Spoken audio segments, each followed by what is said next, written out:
Welcome to the Living the Dream podcast with Curveball. If you believe, you can achieve.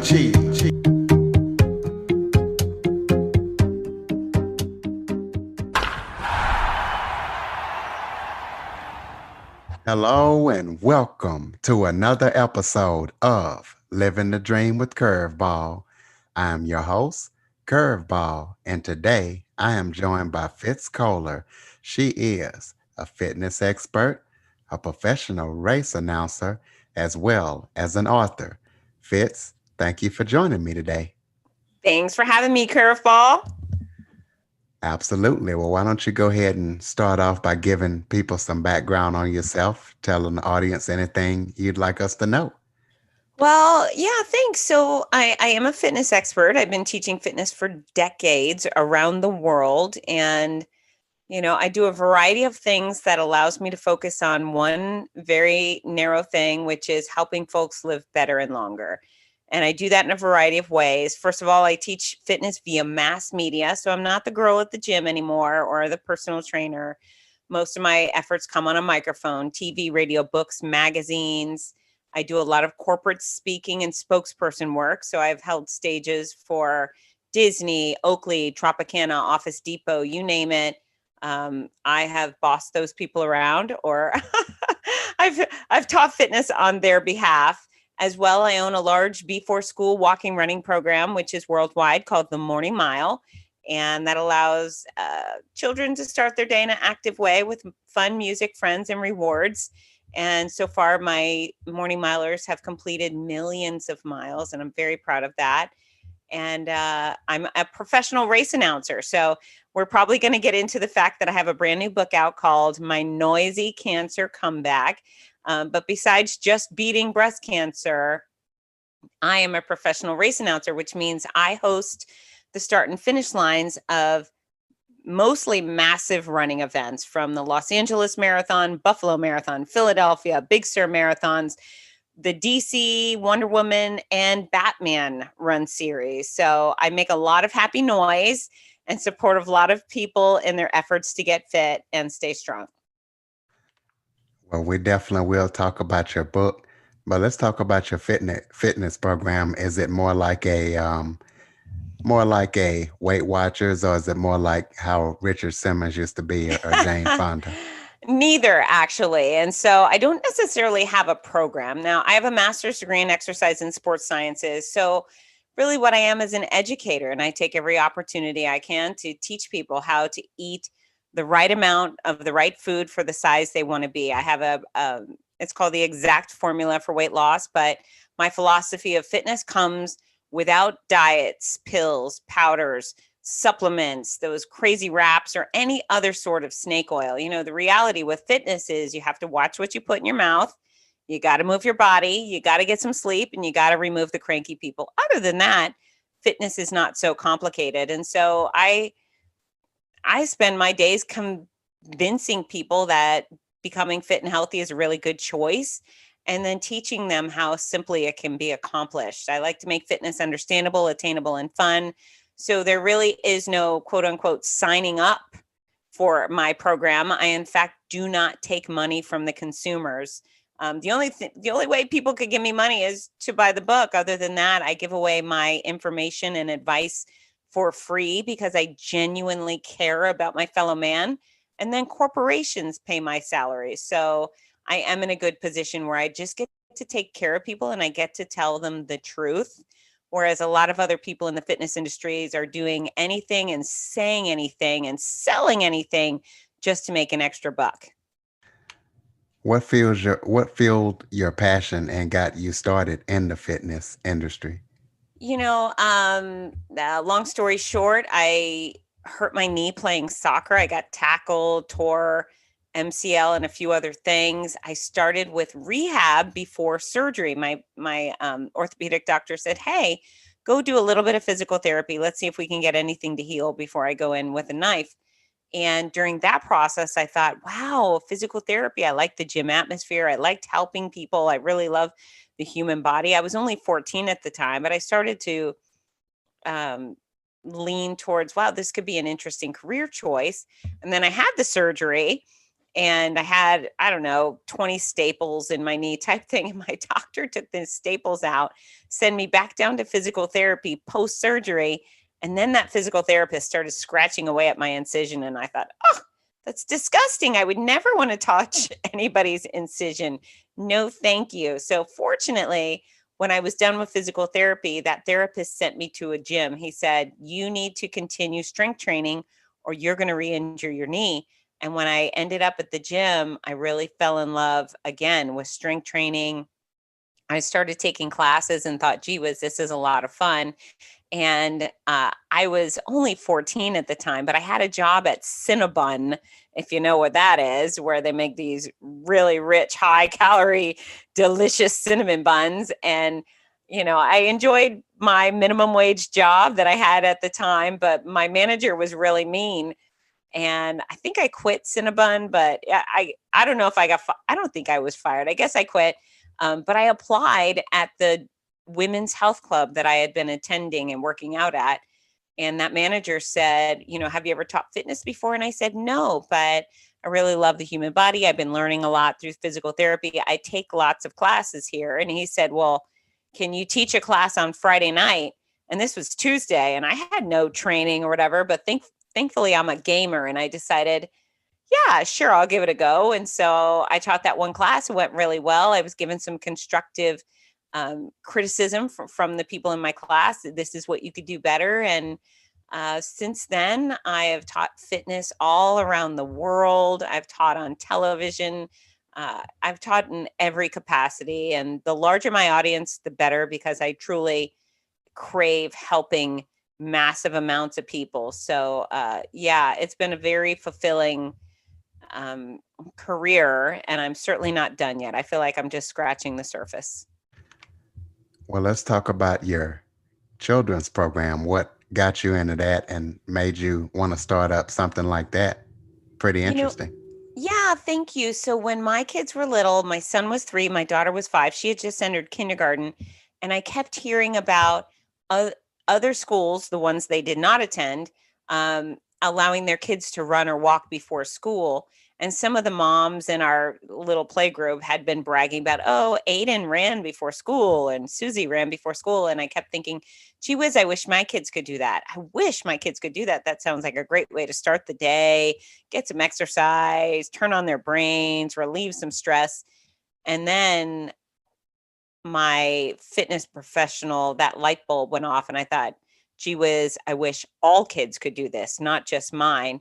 And so I visited the local schools that had uh, various running, walking programs, and I took best practices from them. And I added my own, a program with rewards, a program that was open to every child every day and their families and the faculties.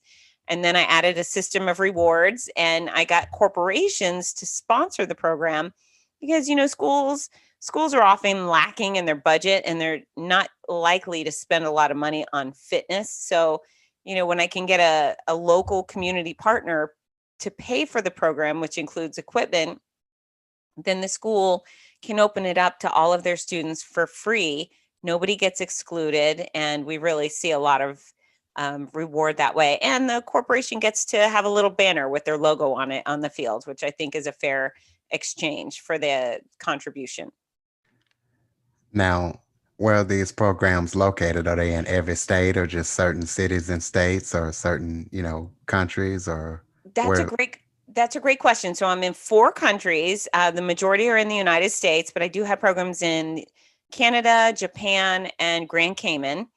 And I'm in tons of states within the United States. So Hawaii, all up and down the East Coast, Oregon, California, Texas, you name it. I don't think I have all 50 states yet, but I'm working on it. And anyone can go visit morningmile.com to learn more. If you'd like to get your kids moving in the morning or if you'd like to sponsor a program, I'm always eager to expand and impact more children. There you go, listeners. Morningmile.com. Let's switch over and talk about your book now. Tell everybody about your book and what encouraged you to write it and why you named it what you named it. Yeah, so it's called My Noisy Cancer Comeback, running at the mouth while running for my life. And that's what I did. So I had a clean mammogram in December of 2018. And I've always been a huge proponent of annual exams, self exams. It's been part of my fitness platform. And then something I've been committed to personally, just in case. I figured if there was just one cancer cell in my body, I would want to know about it right away and crush it. So late December, clean mammogram. Less than 7 weeks later, in February of 2019, I'm standing in a hotel bathroom at Disney World naked. I rubbed my underboob and I found a lump. And it was very obviously something that should not have been in my breast. And, a key moment for me, a pivot point, is where I don't wait. I don't Google it. I don't call my girlfriends or my mom and cry. I picked up the phone and I made an appointment instantly. That decision making saved my life because I had a size tumor already and 3 infected lymph nodes. And so I, within the next few days, I had my doctor appointment, which led to mammogram, ultrasound, biopsy. And then with a few days after that, I was diagnosed with breast cancer. About 10 days after that, I started chemotherapy. So I was diagnosed with a very aggressive form of breast cancer. And, if I had waited till the follow up mammogram the next year, I definitely would be dead. So, it was terrifying, gut wrenching. The whole thing was quite awful. In fact, I'm a very gritty, sturdy person, but the stress that comes along with cancer of any kind is unlike no other. And so I embarked on 21 rounds and 15 months of chemotherapy, 33 rounds of radiation and several surgeries. And so they threw the book at me as far as treatment went. They were aggressively treating me with a very toxic cocktail. But the book came for two reasons. Number one, the side effects that resulted from my treatment were outrageous and outlandish. And I kept thinking, how come nobody ever talks about this stuff? Nobody ever tells you. When we think of cancer and treatment and patients, we think, oh, you'll be sick and tired and bald. And I was all of those things. And I did not love being bald, but my long, luxurious blonde locks disappeared quite quickly in dramatic fashion once I started chemo. But nobody ever gets into the nitty gritty of, my eye color changed. I woke up one morning and my eyes were a different color. My fingernails, they rotted out while still on my hands. And that was crazy. And nobody told me that. And so when the side effects kept coming and building up, just this avalanche of weirdness, I kept thinking, nobody ever tells you this. And then I thought, this is really kind of funny. This is getting ridiculous. And I think people would have a good laugh if they heard what kind of preposterous stuff was going on. And so that was my first inspiration for writing the book. And then the second inspiration was the noisy side of things. And as soon as I was diagnosed, I didn't want to die, right? You think about death a bunch. But then I really thought, I love my career so much, and I earned my rightful spot on those stages. I was not going to give it up. And, when I host a race, my races usually minimum have about 5,000 people, and they go upwards of 25, 35,000 people.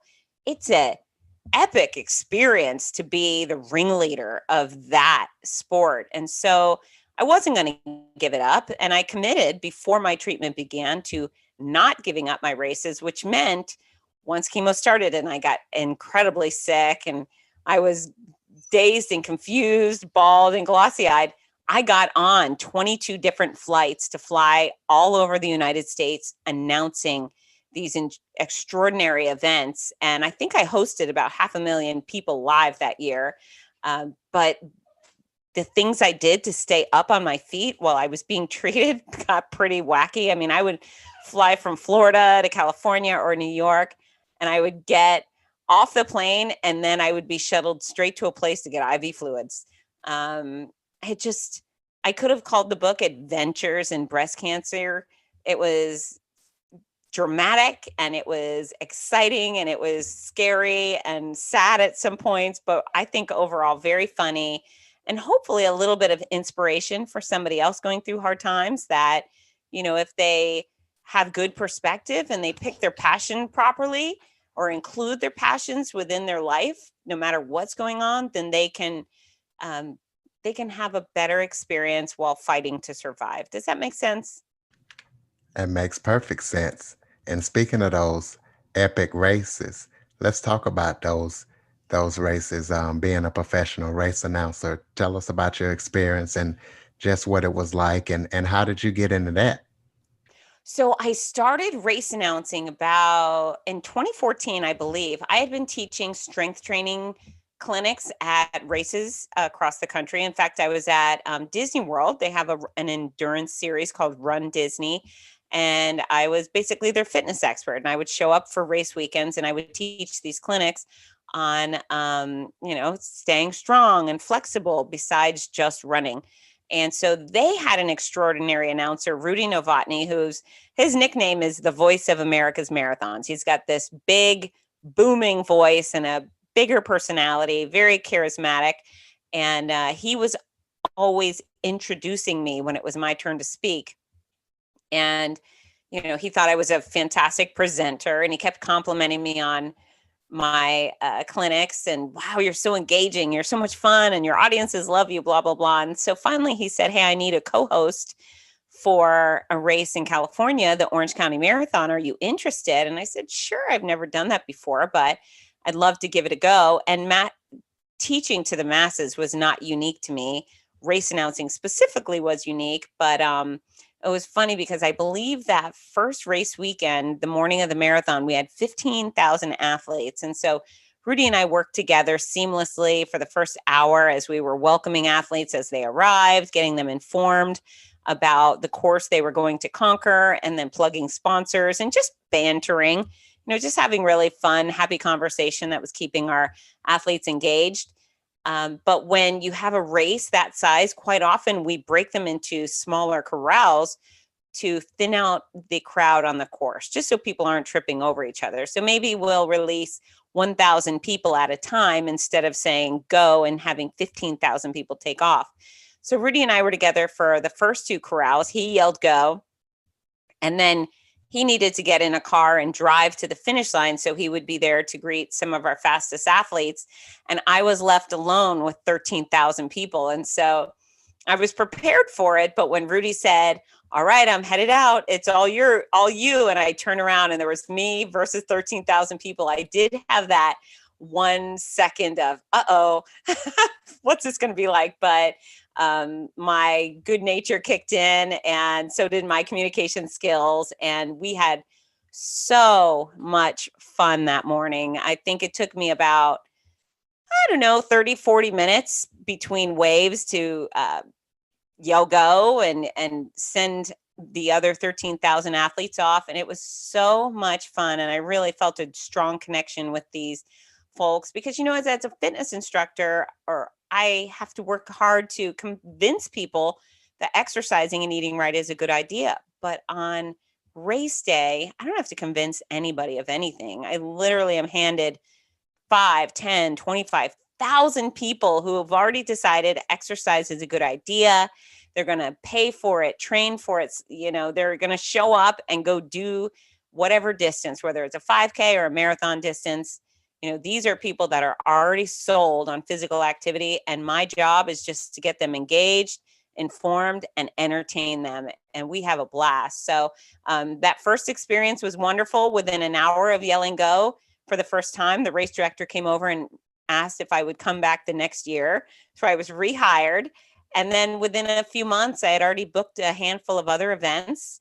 And since then, I've picked up some doozies. And I do believe that as far as race announcing goes, which there's only a handful of us who actually do it professionally, but I do believe I have the best race announcing schedule on the planet. I have the biggest, the best races, the most fun races. I mean, Batman series, come on, it's as good as it gets. So I do love what I do. Absolutely. Is there any kind of classes or any kind of certifications that somebody would need to have to be a professional race announcer? No, you know what you need? You need ability to work on a microphone, right? You need a big voice and a happy personality. And next to that, of equal importance is understanding the race game and understanding what it's like to be a runner. I am a runner, and so that goes a long way. On occasion, a race director won't understand the value of a professional race announcer, and they'll hire a DJ or a guy off the news just because they're good on a microphone. And what they fail to understand is that lack of connection with the audience or lack of understanding of the sport makes for a lackluster experience. So there's no certification required. And in fact, most people have no idea what the heck a race announcer is. But it does require big personality, big voice, and ability to ad lib, and then that deep understanding of the sport and of the athlete. And I think if you have all those qualities, you're going to be great. Yeah, when you said race announcer, I was thinking NASCAR. I never would have Right. imagined it would be running. Right. So, very different sports, but I'd be happy to yell, gentlemen, start your engines, that would be fun too. Absolutely. Do you have any kind of upcoming projects that listeners can jump into? Any books, any more races, or speaking engagements or anything? Yeah, so as far as the book goes, My Noisy Cancer Comeback, it's available absolutely everywhere. It was just released this August, so a few weeks ago, in fact, and the kickoff has been great. It's a hardcover, a paperback, audiobook, and ebook, so folks can get it in whatever format they like, wherever location they choose to purchase books. I prefer it when people come to me at fitzness.com. That's FITZNESS.com. And if people buy their books from me, I autograph every single copy and I include a fun gift with purchase. And they come with these hot pink envelopes. It's a much more fun experience to get your book from Fitzness than from Amazon, although Amazon's just fine.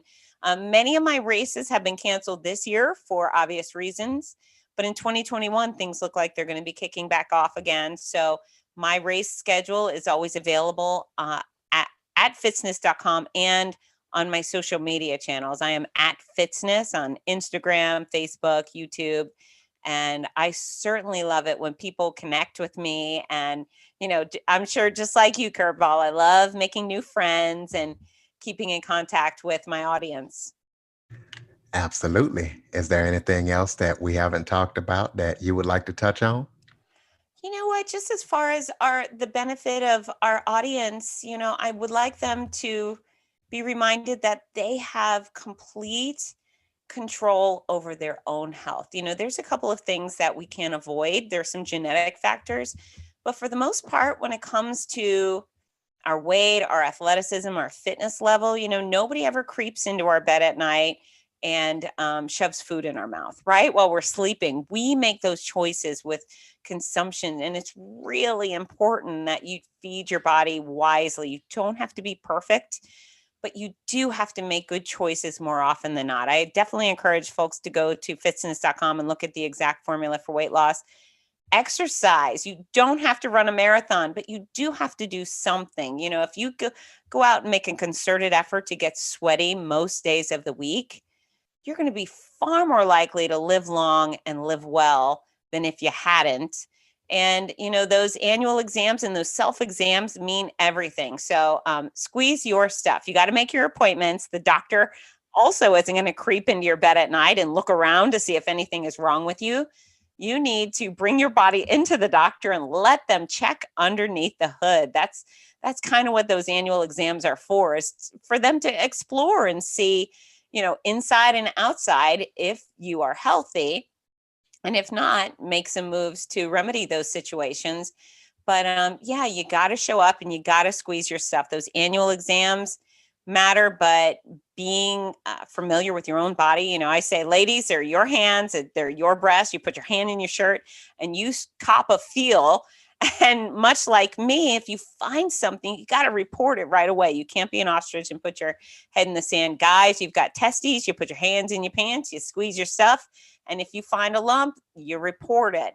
But yeah, I really want people to live better and longer. And that, there's proactive things we could do to become healthier. And then there's reactive things where our body sends up these red flags. We we yield to them, and then we get repaired. We go into the doctor and they fix us up. So yeah, I care about our audience. So anyone can visit me at fitness.com. And if you need another poke in the chest, I'm happy to give it. Absolutely. Ladies and gentlemen, Fitz Kohler. Fitz, thank you so much for joining me today. Thanks, Curveball. For more information on the Living the Dream podcast, visit www.djcurveball.com. Until next time, stay focused on living the dream.